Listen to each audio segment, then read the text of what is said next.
सांब को स्त्री का श्रृंगार करते देख उसकी पत्नी चिंतित होकर इस श्रृंगार का कारण पूछती है तो सांब बताता है कि वो द्वारिका आए सभी ऋषियों को क्रोधित करके संपूर्ण द्वारिका का विनाश करवाना चाहता है। उसके पश्चात सांब स्त्री भेष में ऋषियों के समक्ष जाकर उनसे वर मांगता है कि विवाह के 10 वर्ष पश्चात भी उसके पुत्र नहीं हो रहा है। ये सुन ऋषि भृगु उन्हें आशीर्वाद देते हैं कि देवी तुम शीघ्र ही एक संतान को जन्म दोगी। ये सुनते ही सांब प्रसन्न होकर सभी को अपना वास्तविक रूप दिखाता है और बोलता है कि ये सभी ऋषि पाखंडी हैं। इनको इतना भी ज्ञान नहीं कि मैं एक पुरुष हूँ, भला मैं संतान को कैसे जन्म दे सकता हूँ। सांब की मूर्खता से अत्यंत क्रोधित होकर ऋषि दुर्वासा उससे बोलते हैं, तेरा इतना दुस्साहस कि तू हमें पाखंडी कह रहा, तुझे क्या लगता जो हम कह रहे वो सत्य नहीं हो सकता। और श्राप देते हैं कि मैं ऋषि दुर्वासा तेरे लिए प्रकृति का नियम ही बदल दूंगा सांब, अब तू अपने गर्भ से संतान को जन्म देगा। ये सुनते ही सांब स्त्री में परिवर्तित हो जाता है और अपनी भूल के लिए ऋषियों से क्षमा भी मांगता है, परंतु ऋषि उसकी एक नहीं सुनते और द्वारिका से चले जाते हैं। सांब अपनी भूल के कारण किसी को मुंह दिखाने लायक नहीं रहता और वन में आकर छिप जाता। तभी उसको खोजते जामवंती जी, राधा और उसकी पत्नी के साथ वहाँ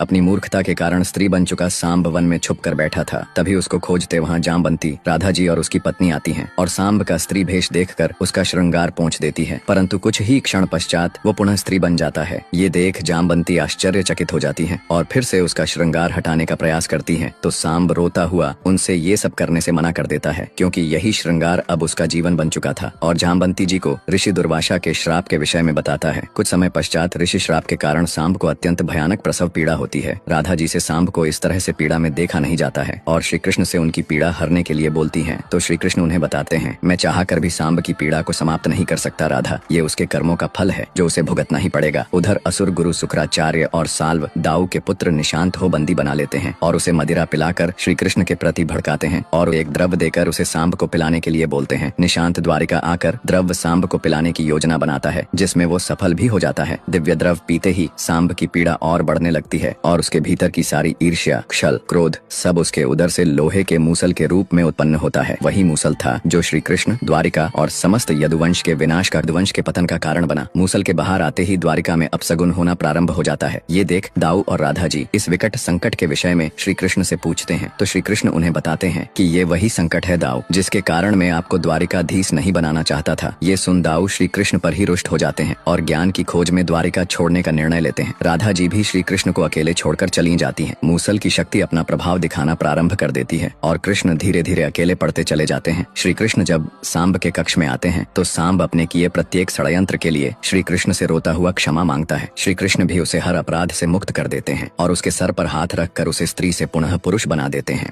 जब श्री कृष्ण दाऊ को द्वारिकाधीश बनाने से मना कर देते हैं तो रुष्ट होकर दाऊ और राधा जी द्वारिका छोड़कर चले जाते हैं। सांब से उत्पन्न मूसल अपना दुष्प्रभाव दिखाना प्रारंभ कर देता है। दाऊ ज्ञान की खोज में रोमहर्षण ऋषि के आश्रम में आते हैं, जहाँ ऋषि के ज्ञान से प्रभावित होकर दाऊ उन्हें द्वारिका की शांति के लिए एक यज्ञ के आयोजन के लिए आग्रह करते हैं। रोमहर्षण द्वारिका आकर एक भव्य यज्ञ का आयोजन करता है, जिसमें यजमान स्वयं श्री कृष्ण को बनाता है। जब दाऊ सभी के लिए चरणामृत लेने के लिए जाते हैं तो वो देखते हैं कि उनका पुत्र निशांत चरणामृत में कुछ मिला रहा था। दाऊ के बहुत पूछने पर भी जब निशांत कुछ नहीं बताता है तो दाऊ को उस पर संदेह होता है और क्रोधित होकर वो चरणामृत सर्वप्रथम उसे ही पिला देते हैं। चरणामृत पीते ही निशांत मूर्छित होने लगता है। ये देख दाऊ उसको थप्पड़ मारते हैं कि तू सभी के प्राण का षड्यंत्र कर रहा था पापी। निशांत दाऊ के भय से सब सत्य बता देता है कि रोमहर्षण कोई ऋषि नहीं, पाखंडी है जो श्री कृष्ण और द्वारिका का अंत करने के लिए यहाँ आया है। ये सुनने के पश्चात तो दाऊ का क्रोध नियंत्रण से बाहर हो जाता है और निशांत को मारते हुए सभी के समक्ष लाते हैं, परंतु तब तक रोमहर्षण यज्ञ प्रारंभ कर चुका था। दाऊ आकर क्रोध में भरकर बोलते हैं, ये यज्ञ नहीं हो सकता है, क्योंकि इस यज्ञ का संचालन करने वाला रोमहर्षण एक ढोंगी है। ये द्वारिका और हम सबका शत्रु।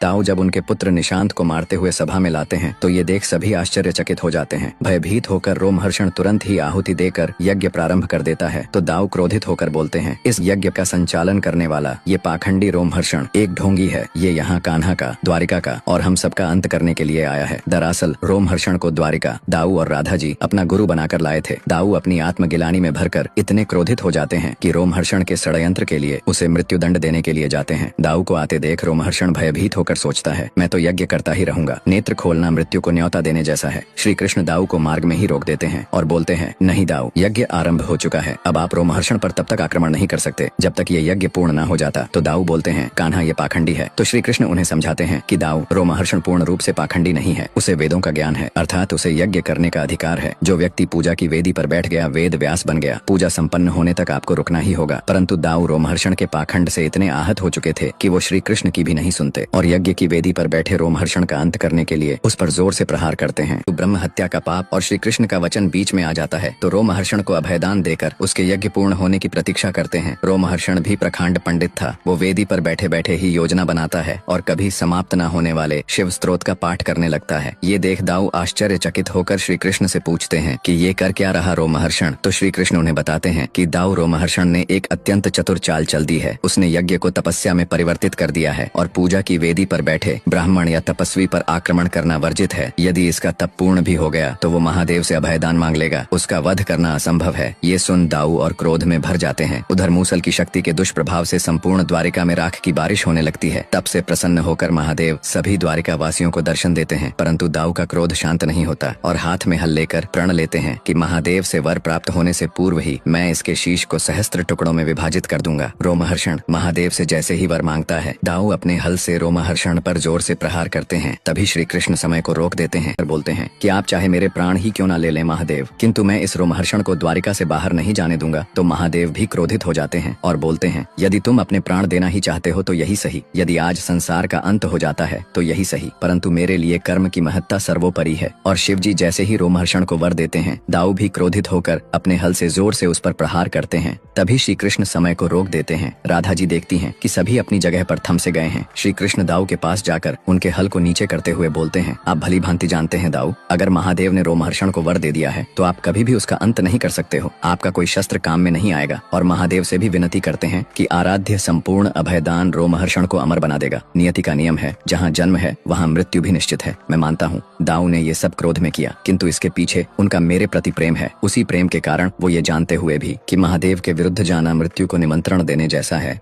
और दाऊ को भी मनाने का प्रयास करते हैं। किंतु दाऊ किसी भी परिस्थिति में अपने क्रोध को त्यागने को सज्ज नहीं थे। श्री कृष्ण असमंजस में फंस जाते हैं और दाऊ के क्रोध को देख श्री कृष्ण दाऊ के चरणों में तक झुक जाते हैं। ये देख दाऊ बोलते हैं, ये क्या कर रहे हो कान्हा, तुम नारायण हो और मैं तो शेष मात्र का शेष नाग हूँ। तो श्री कृष्ण बोलते हैं, जब तक मेरे दाऊ अपना हठ नहीं छोड़ देते मैं उनके चरण नहीं छोड़ूंगा। ये सुनते ही दाऊ के हाथों से हल छूट जाता है। दाऊ रोते हुए बोलते हैं, बोलो कान्हा क्या चाहते हो तुम। मैं अपने ही कान्हा को, जिसके चरणों में मेरा स्थान है, उसे अपने चरणों में तो कदापि नहीं देख सकता। श्री कृष्ण दाऊ के समक्ष हाथ फैलाते हुए बोलते हैं, बस प्रेम की एक भिक्षा दे दीजिए। महादेव जो भी वर रोमहर्षण को देंगे उसमें हामी भर दीजिए। ये सुनते ही दाऊ भूमि पर बैठ जाते हैं और श्री कृष्ण के लिए अपनी हठ त्याग देते हैं और उनसे एक वचन लेते हैं कि आज के पश्चात किसी भी मूल्य पर, किसी भी परिस्थिति में तुम मेरे चरण स्पर्श नहीं करोगे। नियति ने रोमहर्षण का वध दाऊ के हाथों ही लिखा था। इसी का लाभ उठाकर वो महादेव से वर मांगता है कि मुझे ये बलराम शस्त्र से, बल से, क्षल से और देह से मेरा अंत न कर पाए। महादेव से वर मिलते ही रोमहर्षण निडर हो जाता है और बेचारे दाऊ बेबस होकर भूमि पर बैठकर बोलते हैं, बलराम आज बल होकर भी निर्बल हो गया। तो राधा जी उन्हें समझाने का प्रयास करती हैं कि रोमहर्षण के वर से एक तो लाभ होगा कि द्वारिका के कल्याण का यज्ञ पूर्ण हो जाएगा, परंतु कुटिल रोमहर्षण उस यज्ञ में भी जल डालकर उसको भंग कर देता है, जिससे दाऊ पुनः क्रोधित होकर उसका गला पकड़कर उठा देते हैं। परंतु महादेव के वर के प्रभाव से दाऊ का सारा बल व्यर्थ हो जाता है। रोमहर्षण के आगे सब शक्तिहीन थे, कोई भी उसका अंत नहीं कर सकता था। यज्ञ पूर्ण न होने से द्वारिका में नकारात्मकता बढ़ती है, जिससे मूसल की भी शक्ति में भी वृद्धि होने लगती है। दाऊ बेचारे अपनी आत्मगिलन में इतने दुखी हो जाते हैं कि वो द्वारिका को छोड़ने का निर्णय लेते हैं। जब श्री कृष्ण उन्हें रोकने के लिए जाते हैं तो रोमहर्षण अहंकार में समस्त द्वारिका के सामने श्री कृष्ण और दाऊ का उपहास करता है। दाऊ की दुर्बलता को देख श्री कृष्ण उन्हें वन में लेकर आते हैं और द्वारिका की हरी घास पर अपने पैर रखते हैं। उनके चरणों से रक्त आने लगता है। उधर द्वारिका में रोमहर्षण से सब युद्ध करते हैं, परंतु उसके सामने कोई भी एक क्षण भी नहीं टिक पाता।